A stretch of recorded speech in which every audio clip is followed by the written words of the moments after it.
Morning. So today is Tuesday, Narada Bhakti Sutra. So let's do our prayers first. Om Guru Brahma, Guru Vishnu, Guru Devo Maheshwaraha, Guru Sakshat Parbrahma, Tasmai Shri Guruve Namaha. Om Bhu Bhuva Swaha, Tatsavitra Varenayam, Bhargo Devasya Dhimahi, Dhiyo Yo Naha Prachodayat, Asto Ma Satgamya, Tamso Ma Jyotirgamya, Mrityurma Amritam Gamya. Om Sehna Bhavatu, Sehna Bhunaktu, Sahviryam Karvavahi, Tejasvi Navadhitamastu, Ma Vidvishavahi. Om Shanti, Shanti, Shanti Om. So Narad Bhakti Sutra.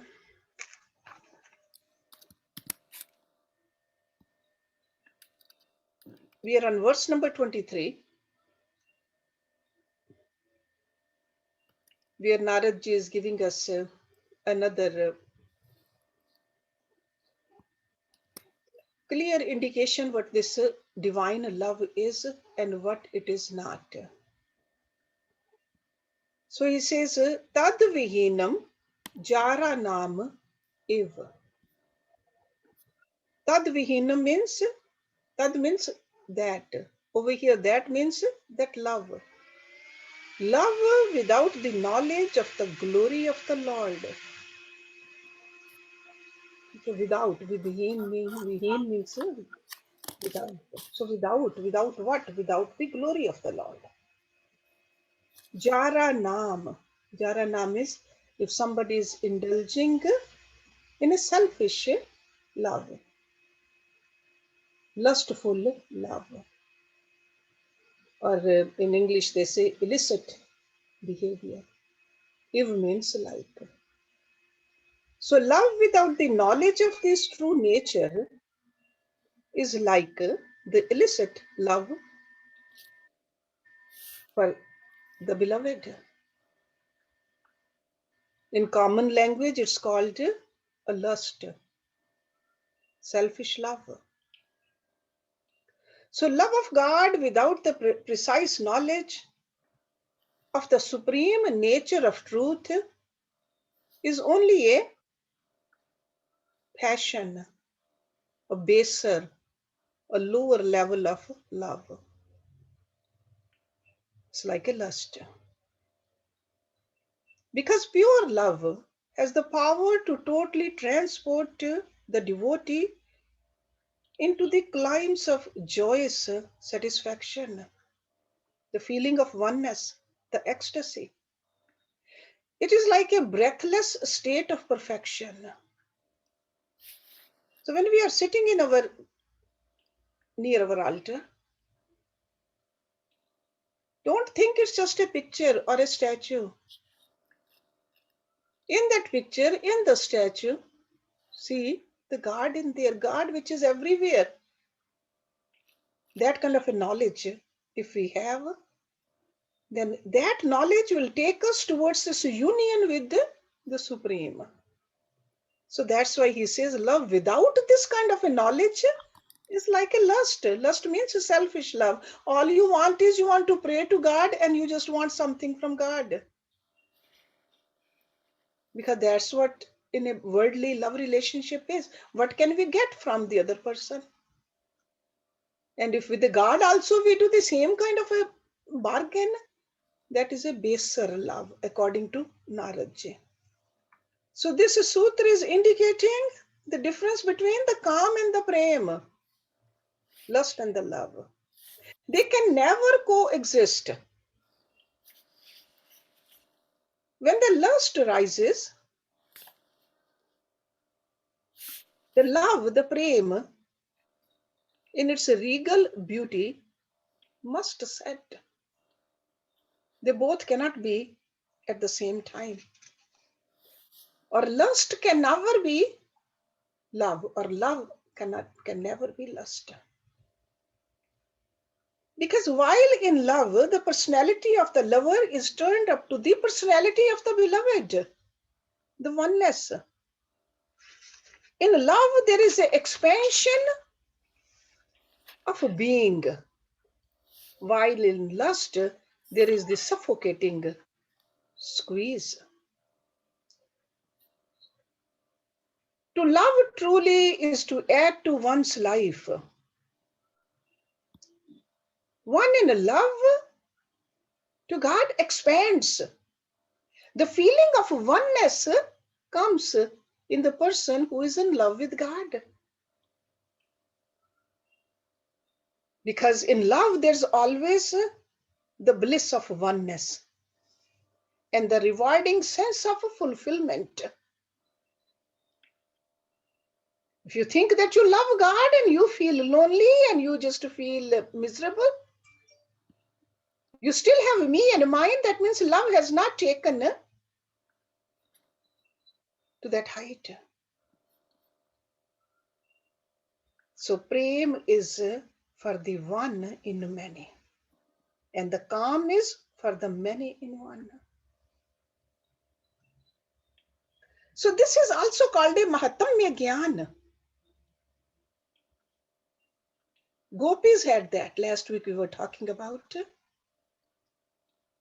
Mahatamya Gyan, the knowledge.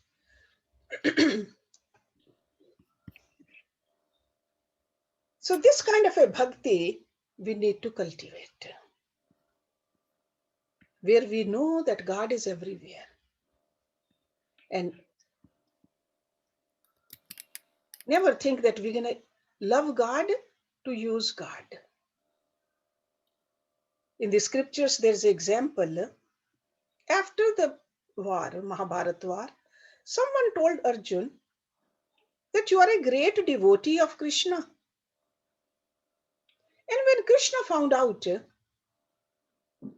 wanted to show Arjun that what the reality is, what the real devotion is, what the real love is. They were in the jungles. Krishna said, I am thirsty. Go get some water for me. So Arjun goes little away to fetch some water, and he sees a sadhu eating dry leaves. And he had 3 swords next to him. Arjun asked him, why do you have these 3 swords over there? He says, these 3 swords are for 3 people who think they are great devotees. So if I meet them, I want to take care of them. One sword, he said, it is for Rishi Bhrigu. Because we all know from Bhagavad Puran, Rishi Bhrigu kicked Vishnu in the chest. He says, second sword is for Draupadi. Because she fed Krishna the remnants from Akshapatra. And then, whose is the third one for? He said, third one is for Arjun. Because he made the Lord charioteer. So even though these were all devotees, but no selfless devotion in them. They needed God for themselves. So Narada is saying that we should make selfless love as our goal. Selfless love. That's what he's saying over here. So we got to see our love. Is it selfless love? Or are we loving God so that our problems get solved?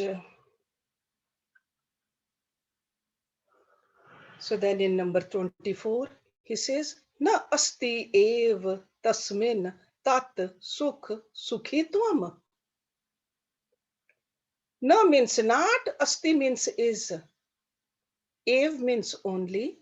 Tasmin, in that profane love. The love which he's talking about in the previous verse.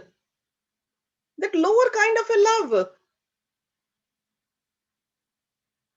Tat sukh sukhitvam, happiness in the happiness given to another.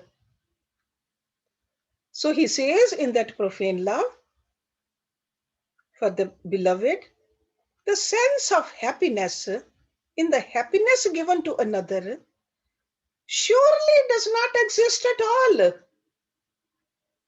Because if there's a selfishness, I want something from God. I'm not looking for God's happiness. Because the real love is doing everything so that my beloved is happy. All our actions, all our thoughts, if we think that our love is pure, that's what Karam Yoga is too. Doing the actions, doing the duties, but keeping in mind that is my God happy with me or not. That is love. So in the cheap, illicit love, based upon lust and passion, this highest quality of a love is not there. Never can one discover in it any refreshing experience of satisfaction, fulfillment, because it's only a gratification for your own desires. So a true devotee seeks not his own happiness, but the happiness of the Lord, which is called Bhagavad Preeti. That is the final goal of a devotee, Bhagavad Preeti. If a devotee can feel that my Lord, my beloved is happy by it, the devotee smiles. So a smile from the blissful Lord of smiles is a total reward for a Bhagat. My Lord is smiling. That is a complete fulfillment for any true devotee. So this is like an essential difference between the worldly love and a godly devotion. Worldly love is for your own sukha. Divine love is for God's happiness. It's a clear distinction. The worldly love springs from the flesh and seeks but a sensual satisfaction. Godly devotion is utterly selfless and makes the lover sacrifice joyously. So sacrifice is not a punishment. Joyously, happily. Even the suffering doesn't seem like a suffering because my Lord is happy. Because the goal is only to make my beloved happy. To enjoy at the very joy given to his joyous beloved is the subtlest joy demanded by the true love.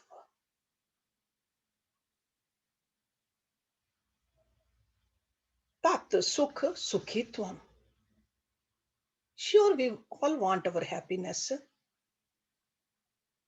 In a worldly sphere, whenever we give something to somebody or do something for somebody, we always see, what do I get in return? How will I get happy? What will I get is always our concern. This has become a very natural phenomena for us.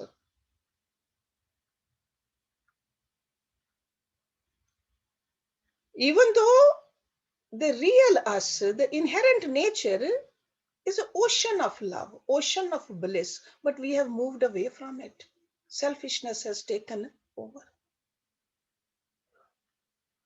One time I read somewhere that during French Revolution, heads of the noble men were cut, countless. But there was a man who was informed, and he had a hat business. What came to his mind first?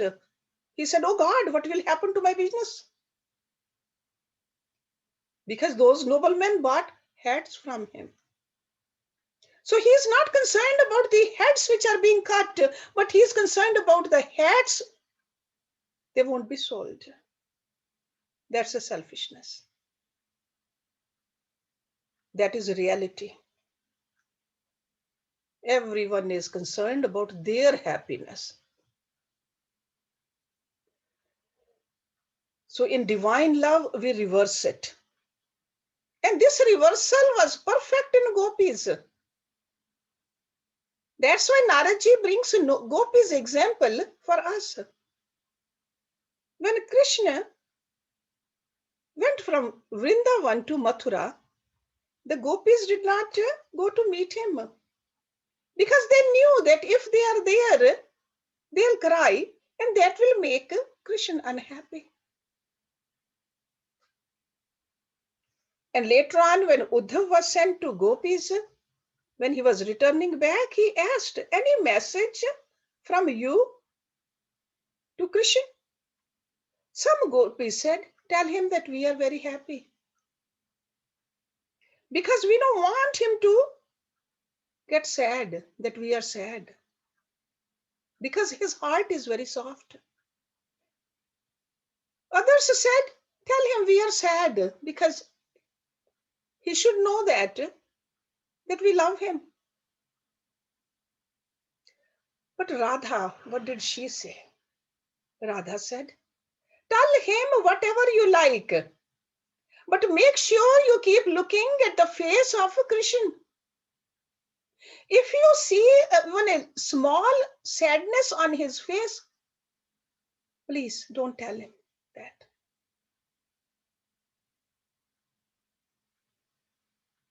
So if by hearing that we are sad, he is happy, tell him that. But by hearing that we are happy and he is happy, that's okay too. So tat sukh sukhitvam. That is the ideal for a true love. And reverse of this is material love. We should now think how to make God happy. How to make God happy. Because a glimpse of this we see in the saints. This kind of a sweet love in saintly people's life. Then another way he is trying to explain this divine love for us in verse number 25. Satu karam gyan yogebhya api adhiktaraha. Sa means that supreme devotion, par bhakti. See, there's a par bhakti and upper bhakti. Upper bhakti means a lower level of bhakti. Par bhakti is the supreme devotion. So Naraji is taking us towards that supreme devotion. Tu means indeed karam gyan yogebhya, the path of action, the path of knowledge, and the path of yoga. Api means even, adhiktara, superior or greater. The supreme devotion, bhakti, is indeed even superior to the path of karam, the path of gyan, the path of yoga, the discipline contemplation, yoga. So Devrishi Naraji, he says God's love is superior to all other methods of sadhana, because there are also methods of sadhana.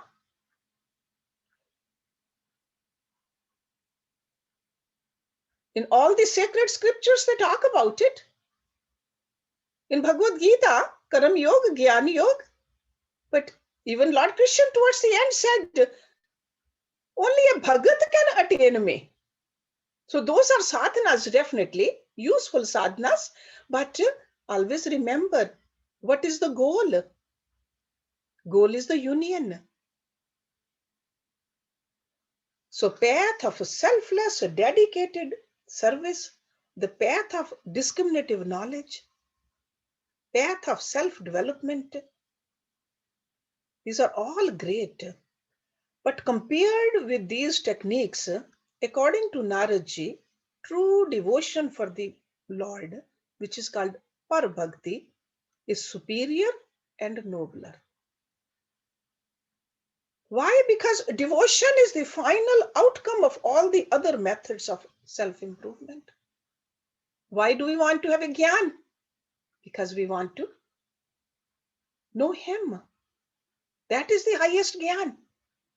Why we want to do the karam? So that by doing the karam in a way so that I make my Lord happy. Why I want to keep my body in a well-disciplined way? So that I can stay connected with God, not get disconnected from God. So in that sense, he is telling us that in all the other above mentioned methods, see, there is a minimum qualification needed in the sadhaks in order to get the maximum reward from these means, these other paths. Okay, for a gyan path, you need the intellect. Everybody is not interested in cultivating the gyan. In a karam yoga also, you need some methods. In a yoga also, whether you call it a hatha yoga or a raj yoga, you need to invest something in there. But in the case of bhakti, the godly love, no such conditions at all. That's why he said it's adhiktara. Everybody can follow it. Even the most unprepared among us can straightway take up the pursuit of the path of devotion and apply to the best of his or her ability the bhakti. So other paths can help us only from a given starting point of achieved perfection. Devotion can help us to evolve from whatever level we are in at any given moment. Whether we can memorize the mantras or not, whether we can speak eloquently or not, because this devotion is with the heart, the selflessness in the heart. In other paths, which he is talking about in this verse, there is a fear of a fall. Fear of fall. Jnani can become arrogant also. A person who loves to do the seva can have the arrogance too. I am doing more seva. But in a bhakti, there is no such a fear ever. This kind of a bhakti. I'm not talking about the bhakti where the propaganda is. The pure bhakti where you're loving God for God's happiness. So this one single fact is sufficient to consider bhakti as greater, that there's no fall in it. So, I mean, there are a lot of other factors also, but this factor alone, it's beneficial to all other paths. So that's why Narad is saying adhiktara. Other paths, greater chance of forgetting the Lord when we are anxious about the pursuits. We are so absorbed, remembering something, doing something. But in a bhakti, how can you forget God? Because if you're not remembering God when you're doing bhakti, it's not a bhakti according to Naradji. The remembrance of God has to be there. But the karam yogi in the work undertaken, the gyan yogi in the study is diligently doing it. But sometimes there's a chance of losing sight of the goal. And goal is what? God.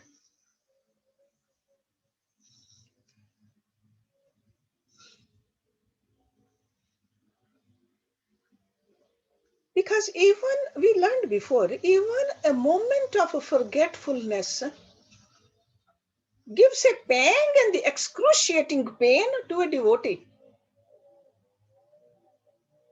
So in that reason, he says, Dev Rishi Narad is saying, Bhakti, you stay connected with God. So this Bhakti is higher than Karam, Gyan, Yoga, because Bhakti gives you the most complete realization of the Lord. Completeness. So without Bhakti, see, the other methods, they take us towards Bhakti. Okay, but if we are doing a Bhakti which is tamasic, that's not what we are talking about. If we are doing a Bhakti which has a Rajasic element to it, that's not the Bhakti Naradji is talking about. He's not even talking about the Sattvic kind of a Bhakti. Because we know Sattvic kind, see, Tamasic kind of a Bhakti, it will take you towards darkness. Rajasic Bhakti, still you can have an agitation in that. So he's not talking about that. And Sattvic Bhakti, sure, it's a goodness, purity, all that. It's elevating but not liberating. He's talking about that Bhakti which is liberating. That's why it's called a Par Bhakti. Only Par Bhakti will satisfy a devotee of this caliber. Because devotees are looking for a divine experience, realization. I want to see God. I just don't just talk about God. I don't want to argue about God. I want to see God. I want to meet God. So this has a divine ras. This is the ras he talked about earlier. He said Amrit, which is infinite in extent. And once this kind of a ras is received, it remains with the devotee. This ras can never be forgotten. This ras never it cannot be taken away. That is the experience. Then he says, number 26, Fal Roop Tvat. So this is again connected with the previous verse, because in the previous verse, Narad is saying, Bhakti is superior than the other paths because it's of the nature of the final result. If a gyan doesn't takes you towards oneness or a love for God, that gyan is a shallow gyan. If your karam yoga is not taking you towards this divine experience, that karam yoga is not the karam yoga. Or even if it's your meditation, your contemplation, or your any other form of yoga, kundalini yoga, lay yoga, any of those yogas, if they don't take you towards the oneness of this, they fall short.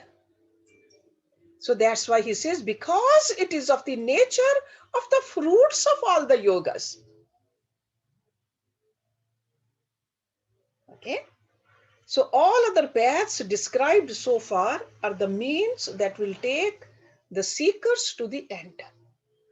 So he's not putting any path down. He's just trying to tell us that what is the ultimate goal of all the paths. Goal is one, the same. So the final goal is this experience. In love, love alone is love's own end.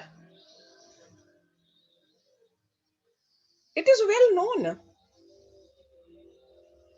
to anybody who has fallen in love, even a worldly love, just loving the person, that is the goal. Not even that the person is loving you back or not. So that's why I said in love, love alone is love's own end. So that's why it's also said the bhakti is both the sadhana and the sadhya and the siddhi. Everything is bhakti. As long as the vasanas are not there. If the vasanas are still lingering in the devotee's personality, then it's not this kind of a love we are talking about.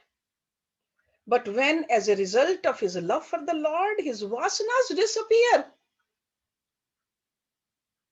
totally, completely, then a stage comes to him when his supreme love itself becomes the Lord of love supreme. And that's why we do the bhakti. That is the nectar. So this sutra, this number 26, is justifying the assertion in the previous sutra that the path of devotion is nobler than all other disciplines for spiritual self-unfoldment. Because it is phal rupi. See, phal ruptavat means it is phal rupi. Bhakti is so great, it is phal rupi. It will give you that fruit which is a divine love.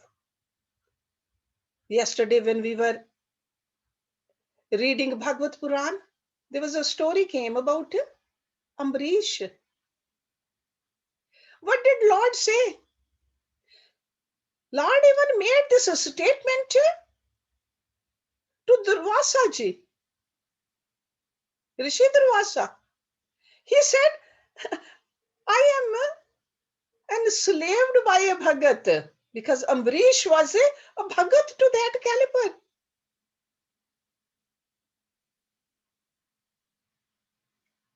So this kind of a bhakti enslaves God. This fruit itself is the power of God.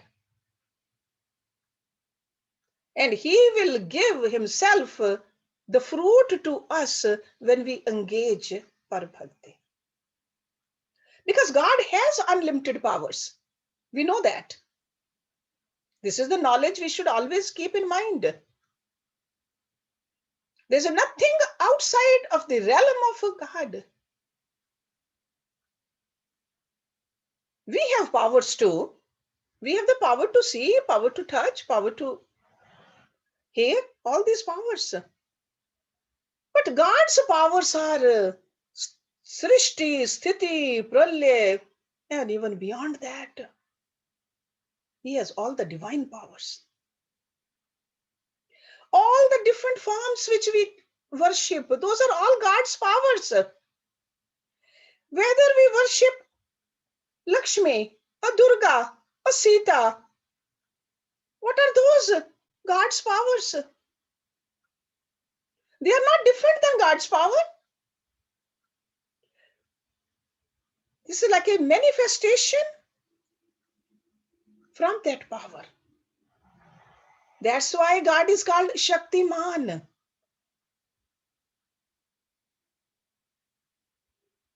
See, just like a fire and heat and light, they are just one. So that's why the God and God's power, they are all one. So Shaktiman and Shakti, the same thing. Moon and moonshine is one. There are two different things. Milk and whiteness in the pure milk, it's one. They cannot be separated. The same way the Christian cannot be separated from Radha, Ram from Sita, Shiv from Parvati. So Shakti, and it's a God's Shakti. We got to remember that, and we got to love God that way. And it becomes a Prema Shakti, power of love. When we are talking to God, praying to God, just to love Him, that's it.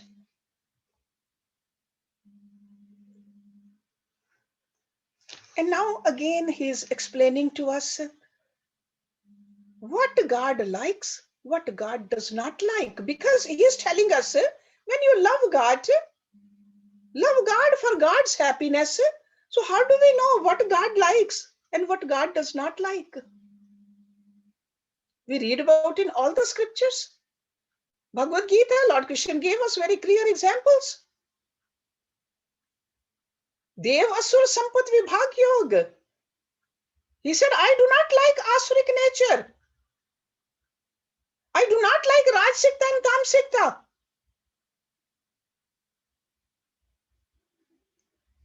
He said, Kam, Krodh, Lobh. I do not like those.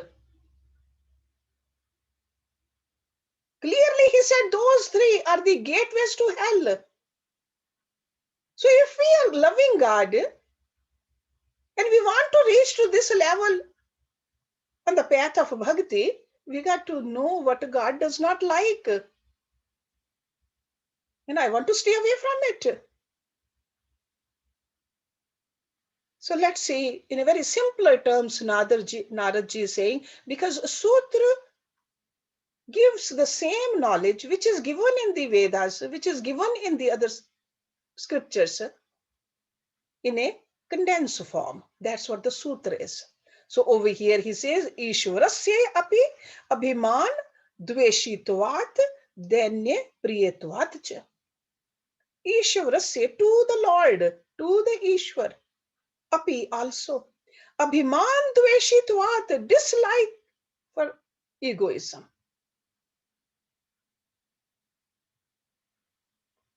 अभिमान से द्वेष है भगवान को. Danya priyatvat, he has a love for meekness, humility. Danyata, deenata, cha means and. Surrender. We know how to surrender, but we surrender to the materialism. We surrender to the name and the fame. When was the last time we totally surrendered to God? Because this is what he wants. Also because of God's dislike for egoism. And because of his love for meekness. Devotion alone is superior. I love this sutra's style, which is very direct. Just like a Yoga Sutra is very direct. No two ways about it. The Bhakti Sutras are the same way. So we got to read this along with the previous verse. Otherwise, it will not make sense to us. So he is giving us a justification in claiming for Bhakti a nobler path, nobler place than the other paths. Okay. So love of God should remove all the arrogant self-assertion, vainful self-glorification from the devotee. So in Arjuna also, that arrogance came. I am a great devotee. Even that is arrogance. So this is a beautiful sutra actually. If we can just remember this, work on this, remember what God hates and what he loves, even while doing the seva or cultivating the gyan or even the karma kand, if we remember this, we will get the help from the other paths. And it's very simple, very simple thing he's telling us. There is nothing difficult about this path of humility. We have heard that God is the savior of the fallen. He rescues the destitutes. In the bhajans we sing, Patit Pavan Deen Bandhu,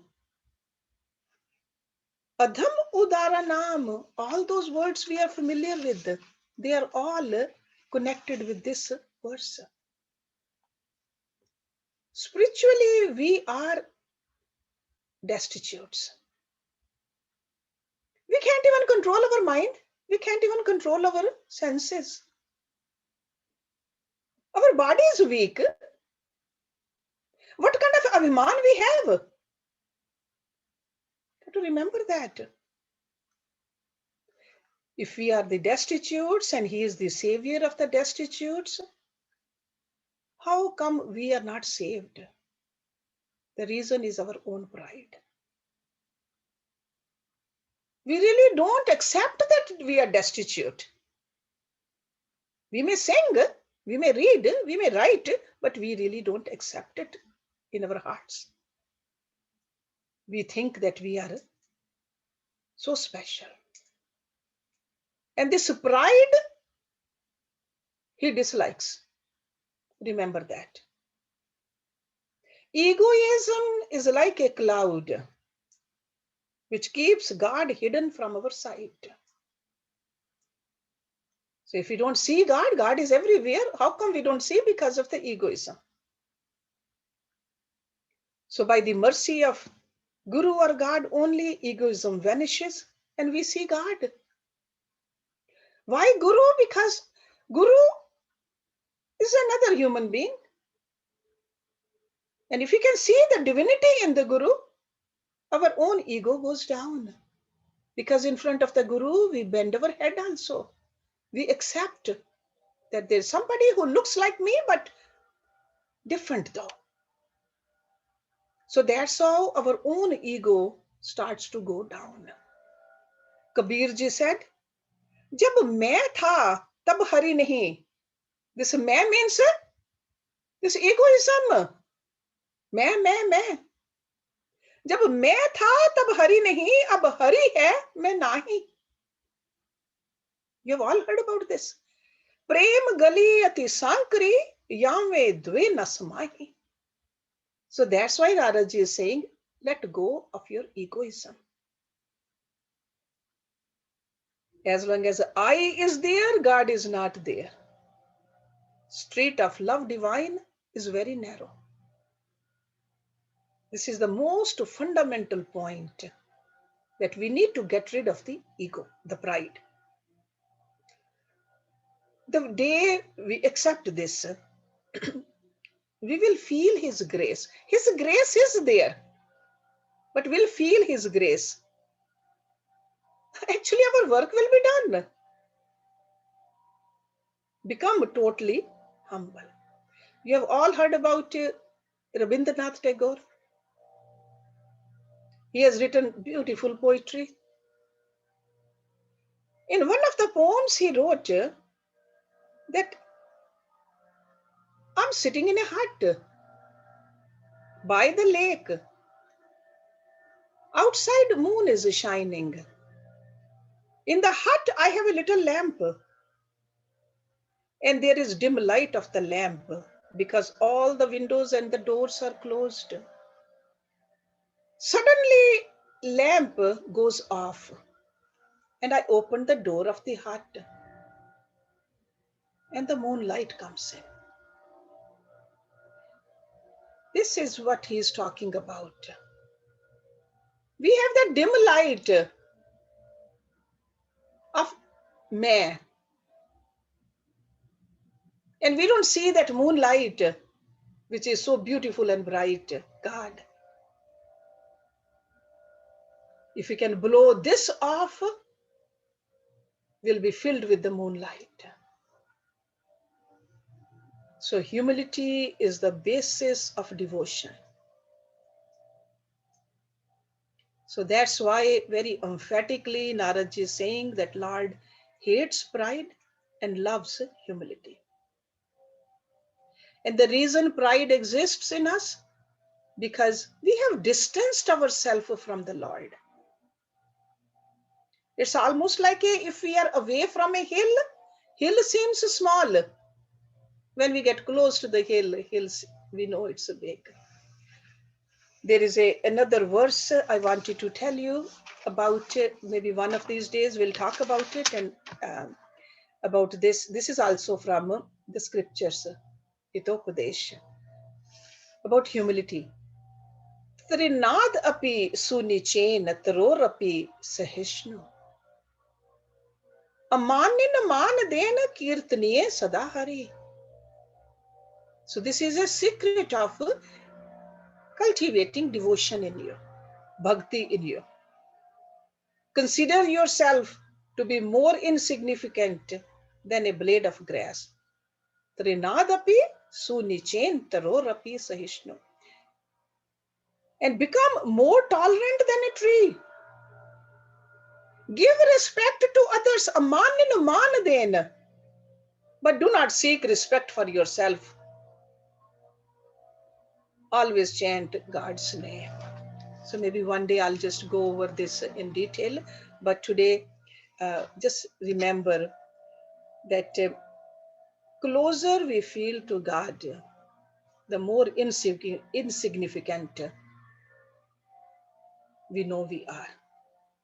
God owns the entire universe.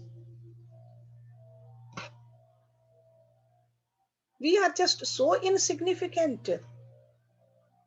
And this humility is the cornerstone of bhakti. Humility. Pride, even ahankar, repels people also from us. We don't like to be in the company of a person who is arrogant. So we got to remember that. Uproot the thought of pride. Uproot and bring humility. So let's stop it here. Um, and we will start with verse number 28 next time. Om Purnamada Purnamidam Purnat Purnamudachyate Purnasya Purnamadaya Purnameva Vashishyate. Om Shanti Shanti Shanti Om.